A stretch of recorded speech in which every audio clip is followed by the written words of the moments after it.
छोटे ब्रेक के बाद स्वागत है आपका। पल पल की अपडेट हम आप तक पहुंचा रहे हैं। महाराष्ट्र विधानसभा चुनाव से जुड़ी हुई अपडेट आप तक दे देते हैं, आप तक पहुंचा देते हैं। 288 सीटों पर रुझान आने शुरू हो चुके हैं और बता दें आपको महाराष्ट्र में एनडीए की बढ़त बढ़ती हुई दिखाई दे रही है, यानी कि एनडीए बढ़त में है। फिलहाल 190 सीटों पर बढ़त बनाए हुए हैं एनडीए। बीजेपी 106 सीटों पर आगे है, शिवसेना शिंदे गुट 32 सीटों पर आगे है, जबकि एनसीपी अजित पवार गुट 18 सीटों पर आगे बढ़ता हुआ दिखाई दे रहा है। एनडीए की अगर हम बात करें यानी महाविकास आघाड़ी की बात करें तो 85 सीटों पर बढ़त बनाए हुए हैं। कांग्रेस 72, शिवसेना उद्धव गुट 10 सीटों पर, जबकि एनसीपी शरद पवार गुट 10 सीटों पर आगे हैं। छगन भुजबल येवला सीट से पीछे चल रहे हैं, नवाब मलिक शिवाजी नगर से पीछे चल रहे हैं, अबू आसिम आजमी जो हैं वो शिवाजी नगर से पीछे चल रहे हैं। बता दें आपको कि नागपुर दक्षिण पश्चिम से बीजेपी प्रत्याशी देवेंद्र फडणवीस आगे हैं।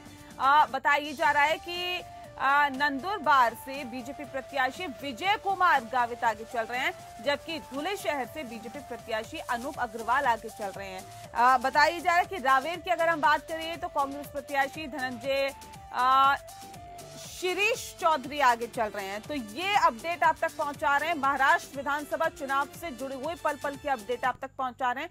बता दें कि सुबह 8 बजे से ही वोटों की गिनती शुरू हो गई थी, रुझान आने शुरू हो गए थे और आपको बता दें कि कहां पर कौन से प्रत्याशी फिलहाल आगे चल रहे हैं। कुछ ऐसी वीआईपी वीवीआईपी सीटें हैं जिस पर सभी की निगाहें टिकी हुई है और ऐसे में जब एक बार फिर से यहाँ पर एनडीए बढ़त बनाए हुए हैं 190 सीटों पर, तो जाहिर तौर पे कहा जा सकता है कि ये जो चुनाव है जनता ने आखिर किसको चुना, कैसे चुना, क्या विषय रहे, क्या मसले रहे, ये बहुत महत्वपूर्ण हो जाता है। क्योंकि मौजूदा वक्त में वहां पर महायुति की सरकार है और ऐसे में एक बार फिर से अगर महायुति की सरकार बनती है तो उद्धव ठाकरे, शरद पवार समेत कांग्रेस को भी एक बड़ा झटका लगेगा, क्योंकि बार बार पूरे चुनावों में वो यही कहते रहे कि इस बार जो लड़ाई है वो असली शिव सैनिकों की होगी, इस बार जो लड़ाई है वो असली पवार की होगी। और ऐसे में जनता ने भी ये तय कर दिया है और ईवीएम में कैद कर दिया है कि आखिर वो किसको असली पवार मानती हैं, किसको असली शिव सैनिक मानती है और जो मुद्दे रहे वो मुद्दे कौन कौन से रहे। मराठा आरक्षण का एक मुद्दा बहुत बड़ा रहा जिस पर सभी की निगाहें टिकी रही, क्योंकि ये विषय जो है वो महाराष्ट्र के संदर्भ में काफी ज्यादा इन चुनावों में उठाया गया। और देखिए एक चीज ये भी निकल के सामने आई कि महाराष्ट्र में संकल्प वर्सेस गारंटी, किसकी गारंटी पे विश्वास किया और संकल्प पत्र पर जनता जो है वो विश्वास कर पाई या नहीं कर पाई। कुछ चेहरे ऐसे हैं जिस पर सभी की निगाहें हैं, एकनाथ शिंदे, देवेंद्र फडणवीस, अजित पवार, आदित्य ठाकरे, नाना पटोले, अमित ठाकरे, नवाब मलिक, जिशान सिद्दीकी। देखिए ये ऐसे बड़े चेहरे हैं जिस पर सभी की निगाहें फिलहाल टिकी हुई है। इस वक्त इस विषय पे तफसील से चर्चा करने के लिए खास मेहमान हमारे साथ मौजूद है, उनसे आपका तारुफ करा देते हैं। हमारे साथ इस वक्त राजीव रंजन जी है, रेजिडेंट एडिटर हैं एपीएन के, स्वागत है सर आपका। शांत प्रकाश जाटव जी हमारे साथ है, नेता है बीजेपी के, स्वागत है सर आपका। और राकेश सिंह यादव जी इस वक्त हमारे साथ जुड़ गए हैं, प्रवक्ता है कांग्रेस पार्टी के। राकेश जी बहुत बहुत स्वागत है आपका।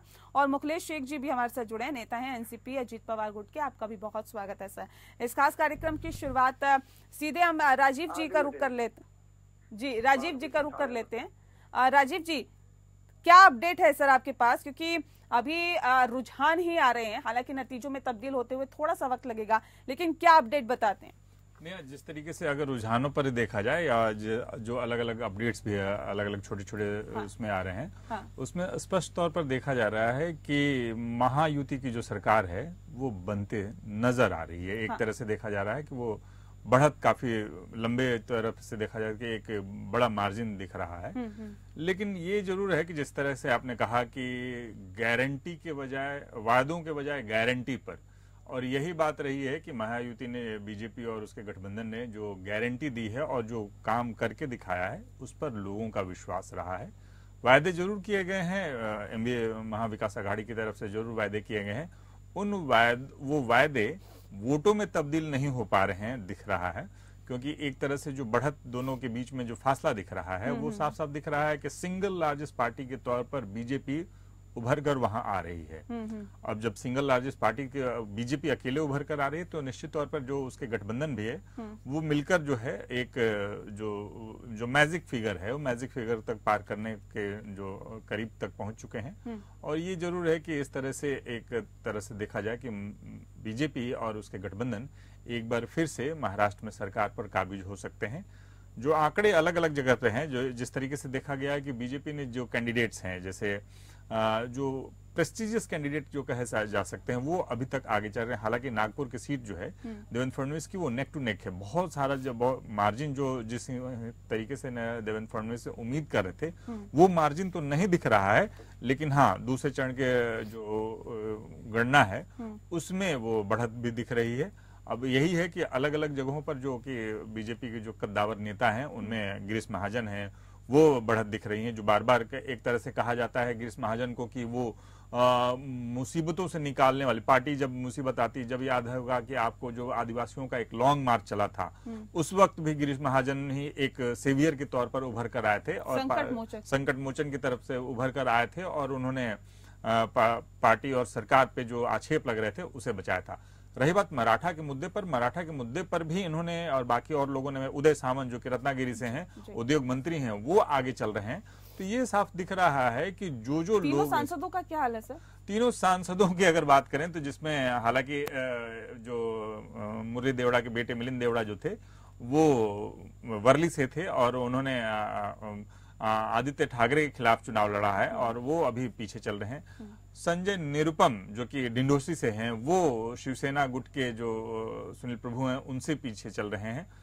एक जो सांसद हैं, पूर्व सांसद जो कहे जाते हैं, नारायण राणे के बेटा नीलेश राणे, वो कुडाल से वो आगे चल रहे हैं। वो शिवसेना सिंधे गुट से वो चुनाव लड़ रहे हैं, वो आगे चल रहे हैं। यानी अगर देखा जाए तो सांसद जो थे, 2 सांसद पीछे चल रहे हैं और एक सांसद पूर्व सांसद है वो आगे चल रहे हैं। इस तरह से अगर एक मिला जुला असर देखने को जरूर मिलता है। आगे अभी जिस तरह से वो मतगणना और आगे बढ़ेगी, कई और आंकड़े आएंगे, कई और चीजें सामने आएंगी जिसमें कौन हारा कौन जीता वो स्पष्ट हो पाएगा।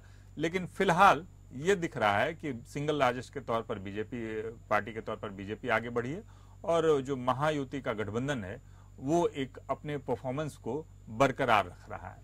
ठीक है, शांत प्रकाश जाटव जी, लग रहा है कि यहाँ पर तो एक बार फिर से महायुति की सरकार बनते हुए दिखाई दे रही है। हालांकि ये देखिए शुरुआती रुझान है, अभी तक नतीजों में कन्वर्ट नहीं हुए, लेकिन रुझान ही नतीजों में कन्वर्ट होते हैं, इसमें भी कोई दो राय नहीं है।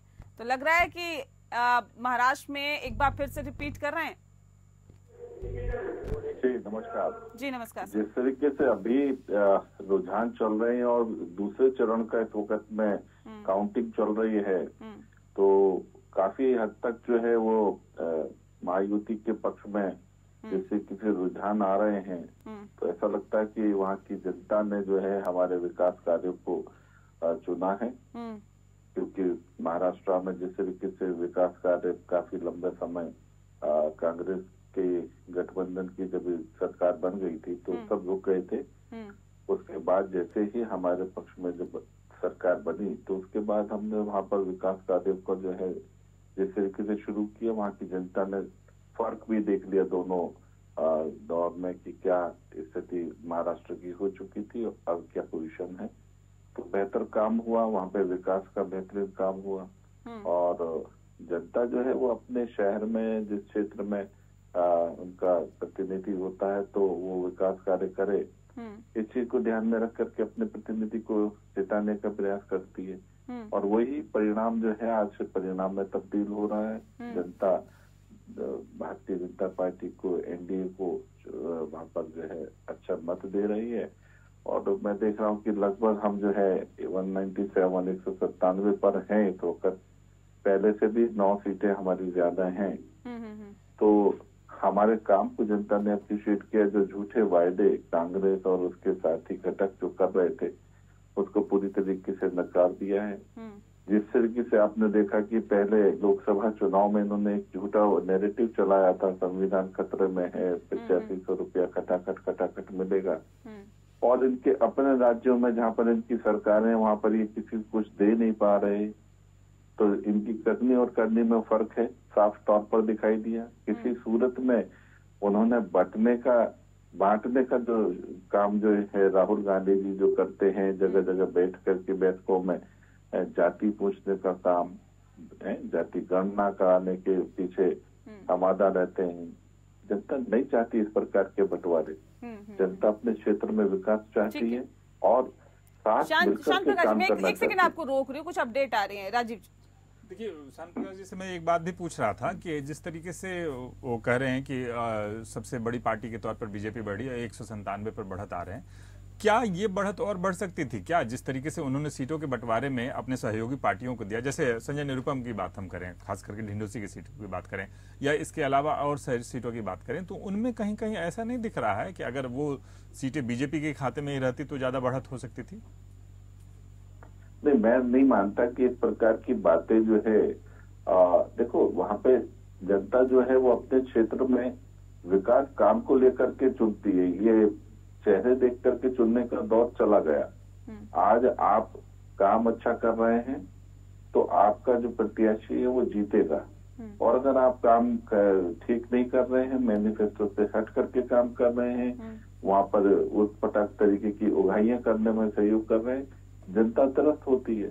और जनता त्रस्त होती है इसलिए जनता ने उन लोगों को नकारा है जो लोग इस प्रकार के काम वहां पर कर रहे थे। हम चेहरे से नहीं बल्कि काम के कारण से चुने जाते हैं। चेहरा तो ठीक है, कार्यकर्ता है, कोई भी आएगा, कोई भी जुड़ेगा। एक चेहरे को देने वाला दौर गया। आज आप अच्छा काम करेंगे तो ये फ्रीबीज की जरूरत क्यों पड़ी? अब देखिए, काम आपने इतना बेहतर किया, आपकी तो मौजूदा वक्त में सरकार भी है, फिर आपने कहा कि लाडली बहन योजना के तहत 2100 रुपए दिए जाएंगे, आपने कहा किसान सम्मान योजना के तहत हम 15,000 रुपए देंगे, आपने कहा कि 10 लाख छात्रों को हम ट्यूशन, ठीक है, देखिए शिक्षा के स्तर को ऊपर उठाना है, आप मुफ्त में शिक्षा दे रहे हैं, अच्छी बात है, ये तो दीजिए, लेकिन कुछ चीजें ऐसी आप लोगों ने की जो कि ये कहा जा सकता है कि मुफ्त की रेवड़ियां बांटने वाली चीजें, कि जे हमारी सरकार आएगी तो हम ऐसे करेंगे। तो क्यों करेंगे सर, जब इतना अच्छा काम आप कर रहे हैं, आपको लग रहा है हम काम के आधार पर ही वापस आ जाएंगे? तो देखिए, ये भी जो काम है, ये जो वायदे हैं ना, ये भी काम की श्रेणी में आते हैं। तमाम बहनें ऐसी हैं जिनके पास में सीधे तौर पर एकदम लाभ नहीं मिल पाता। अगर उनको एक एश्योर्ड अमाउंट मिलता है तो उनके परिवार के भरण पोषण को सुविधा होती है। हमने 80 करोड़ लोगों को भोजन दिया और फ्री राशन दे रहे हैं। ठीक इसी तरीके से जो जरूरतमंद परिवार हैं उनको यदि हम इस प्रकार का पैसा देते हैं तो वो भी उनको सहयोग है। हम कमाएंगे, सरकार कमाएगी, सरकार कमाने के बाद में उन लोगों को देगी जिनको जरूरत है। यही तो एक ट्रेंड होना चाहिए। अब है पैसा है नहीं और वायदे कर रहे हैं। हम जो वायदे करते हैं, आप देखता है विद इन मंथ वो जो योजनाएं हैं वो लागू कर दी जाएंगी। ठीक है, मैं राकेश जी का रुख कर लेती हूँ। राकेश जी, सवाल इस बात को लेकर भी है, देखिए सर, हम करें तो सब गलत है, सब सही है, और आप करें तो सब गलत है। मतलब ये खुद अपने वायदे करते हैं तो कह रहे हैं हम तो देखिए जनता की भलाई के लिए कर रहे हैं। आप लोगों ने कहा कि महिलाओं को हर महीने 3,000 रुपए दिए जाएंगे, उस पर सवाल उठाए गए। किसानों के लिए 3 लाख तक कर्ज माफी, सभी चीजों पर सवाल उठाए गए। आपके जो संकल्प पत्र में तमाम चीजें निकल के सामने आई, बेरोजगारों को हर महीने 4,000 रुपए देने की बात आप लोगों ने की। जनता भी विश्वास करती हुई दिखाई नहीं दी उन संकल्पों पर। क्यों आखिर जनता विश्वास नहीं कर रही है सर आप लोगों की बातों पे? इतने बड़े बड़े वायदे दावे कर रहे हैं आप लोग, जनता विश्वास ही नहीं करती, क्या वजह है इसके पीछे? देखिए, चुनाव की एक रणनीति बनती है, चुनाव रणनीति पे जीते जाते हैं। जिस तरीके से भारतीय जनता पार्टी ने वोट डालो राज करो की नीति पे चुनाव लड़ा है, वोटों का बंटवारा करा है, संयुक्तिकरण करा है, कटोगे बटोगे जो नारे दिए हैं, ये उसकी जीत है या उसकी बढ़त है। अब सवाल ये है कि चुनाव जीतना ही अगर इस लक्ष्य को निर्धारित करता है कि प्रदेश की या देश की तरक्की होगी, लोगों में आत्मविश्वास, सुरक्षा पैदा होगी, तो मैं नहीं समझता कि सिर्फ चुनाव जीतने से ही हो जाता। अगर यही तरक्की की जीत होती, विकास की जीत होती, तो 65 से 70 सीटों पे जहाँ ये हार रहे हैं, ये कांग्रेस का गठबंधन जीत रहे हैं, वो भी 0 हो जाना था। इनको तो पूरी सीटें मिलना थी। तो ये कहना बिल्कुल गलत है कि सिर्फ विकास की जीत है या सिर्फ हम जो काम कर रहे हैं, जो कांग्रेस के शासन में काम नहीं हुआ या पिछली सरकारों में नहीं हुआ, लोगों ने इसलिए वोट दिए, इसलिए नहीं दिए। कांग्रेस की रणनीति में या हमारे संगठनों की रणनीति में कहीं कोई चूक हुई है, जिसकी वजह से आज भारतीय जनता पार्टी के सहयोगी गठबंधन आगे चल रहे हैं। नहीं, चुनाव की रणनीति एक अलग चीज है, लेकिन उस हिसाब से क्या माहौल बना पाए पाए क्या सर आप लोग? 154 जनसभाएं आप लोगों ने की, जबकि भारतीय जनता पार्टी ने अकेले ही 172 जनसभाएं कर ली, रैलियां कर ली, जनसभाएं की लोगों को। निश्चित मैं वही बोल रहा हूँ कि चुनाव की रणनीति में कहीं चूक हुई है, सीटों के बंटवारे में कोई अगर चूक हुई है, उसकी समीक्षा तो नतीजों के बाद की जाएगी। लेकिन यहाँ पे तो सर 2.5 साल बनाम 2.5 साल की भी लड़ाई थी ना। 2.5 साल तो आप लोगों को भी देखा ना जनता ने। कोरोना काल का आप लोग हवाला दे रहे थे, कोरोना काल में भी देखा जनता ने किस तरह से आप लोगों ने किया काम। जनता ने देखा तो जनता ने आज भी वोट दिए ना। 33 से 35% 85 सीटों पे एनडीए आगे चल रहा है। बस ये आगे पीछे हो सकता है, मैं वही बोल रहा हूँ आपको कि सत्ता ही हासिल करना आप ये बोल देंगे कि सर्वव्यापी हम हो गए हैं और हमारे क्या मापदंड होता है, क्या पैमाना होता है कि आपने अच्छा काम किया? इसके लिए आप मुझे बता दीजिए। जनता ही फैसला सुनाती है ना, जनता की अदालत ही सर्वोपरि होती है ना सर। अब आप कहें कि नहीं जी ये पैमाना नहीं है, मापदंड नहीं, तो फिर क्या मापदंड है बताइए? उसको जनता नहीं मानते आप क्या?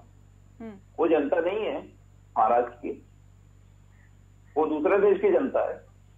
हार जीत रणनीति पे, सीटों के निर्धारण पे, आपकी बातों पे, आपकी योजना पे निर्भर करती है। जो चुनाव लड़ जाते हैं इस देश में, सिर्फ उससे अगर निर्धारण तो 0 सीट होना थी, सारी सीट भाजपा को मिल जाती। ऐसा हुआ क्या?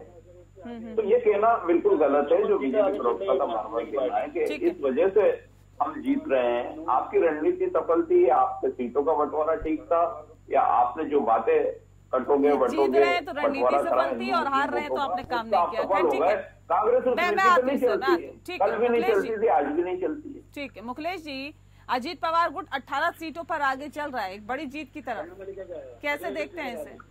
नेहा दुबे जी, मेरी आवाज आप तक पहुंच रही होगी? बिल्कुल आ रही है सर, बिल्कुल आ रही है, बताएं।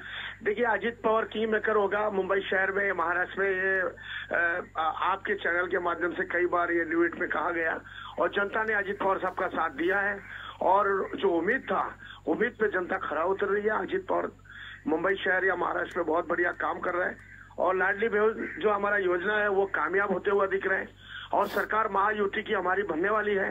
महाविकास आघाड़ी की सरकार नहीं बनेगी, क्योंकि महाविकास आघाड़ी के अंदर अभी तालमेल उनका ठीक नहीं है। कितना भी मीटिंग कर ले, लेकिन सरकार हम बन के रहेगी। अजीत पवार ही किंग मेकर होगा।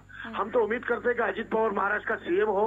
कार्यकर्ता का ऐसा हमारे खुशी मन में होगा उस दिन जब अजीत पवार सीएम बनेगा महाराष्ट्र का। और चुनाव जो है बहुत ही अच्छे ढंग से हो रहा है। मैं यहाँ पर अभी मानपुर शिवाजी नगर में हूँ।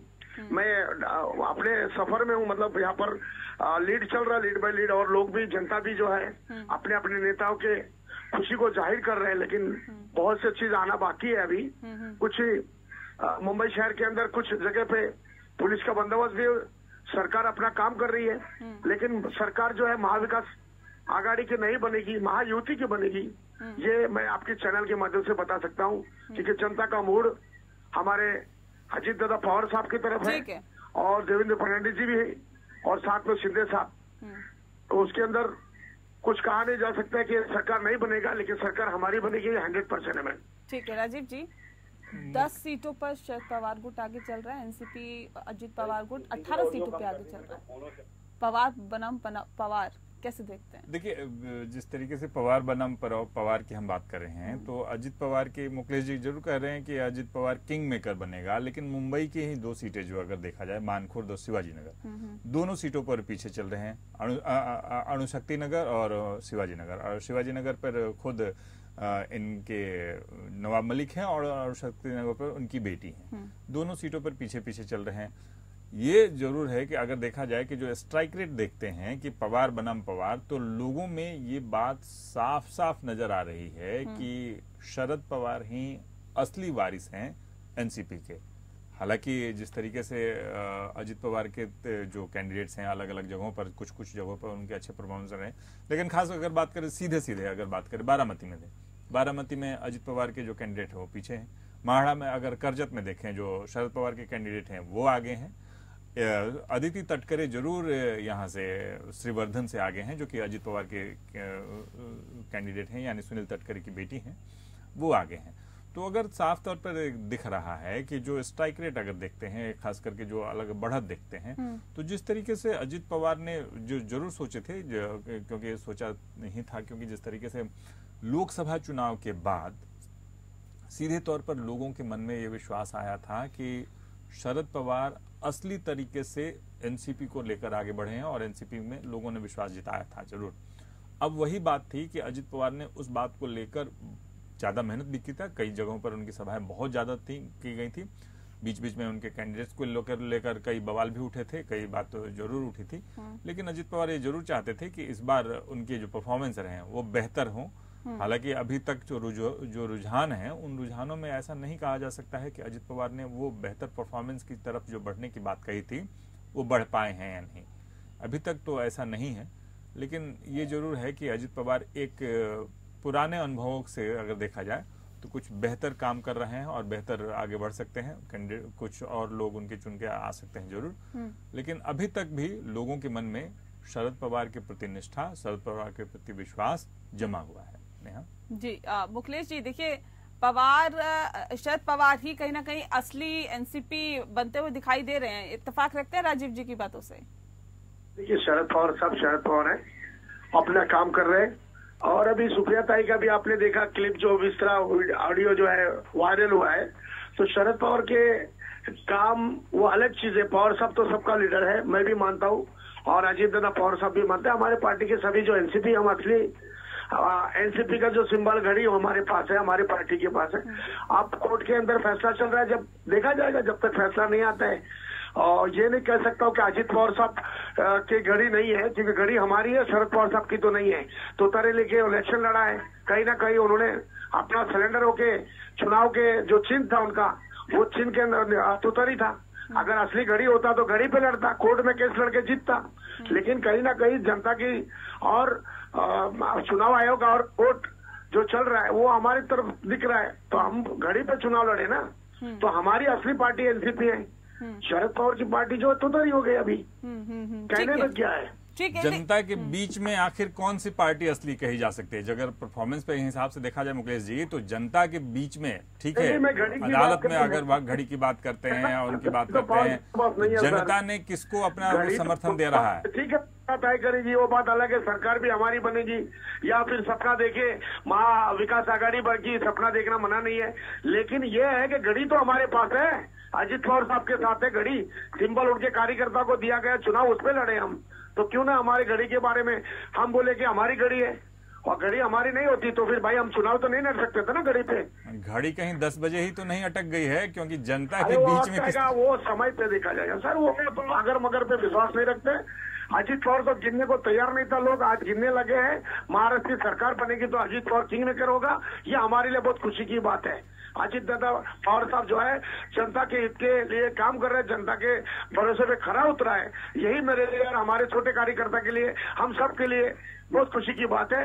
मैं एक बार आपके चैनल के माध्यम हमारे सभी कार्यकर्ता को मुबारकबाद देना चाहता हूँ, धन्यवाद देता हूँ, सभी का शुक्रिया अदा करता हूँ जो इसी तरह हम काम करें। और मुंबई की भी सीट अभी कुछ ही समय में पिक्चर क्लियर हो जाएगा।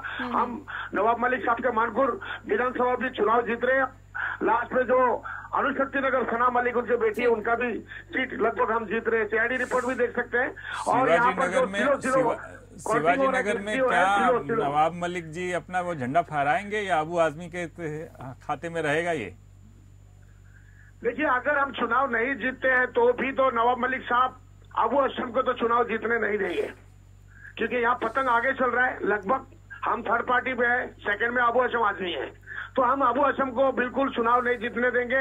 उनकी गुंडागर्दी, उनकी जो दादागिरी, उनके जो गुंडे दादागिरी करते हैं महिलाओं के साथ, हम बिल्कुल इस मानपुर विधानसभा शिवाजी नगर में चलने नहीं देंगे। ये हमारा लक्ष्य है। मतलब शिवाजी नगर में आप पीछे हैं? नहीं, शिवाजी नगर में से वहां से जो वोटिंग हुआ है उस हिसाब से पतंग आगे है, एमआईएम आगे है। चलिए, ठीक है, आपका बहुत बहुत शुक्रिया मुखलेश जी, आप हमारे साथ जुड़े।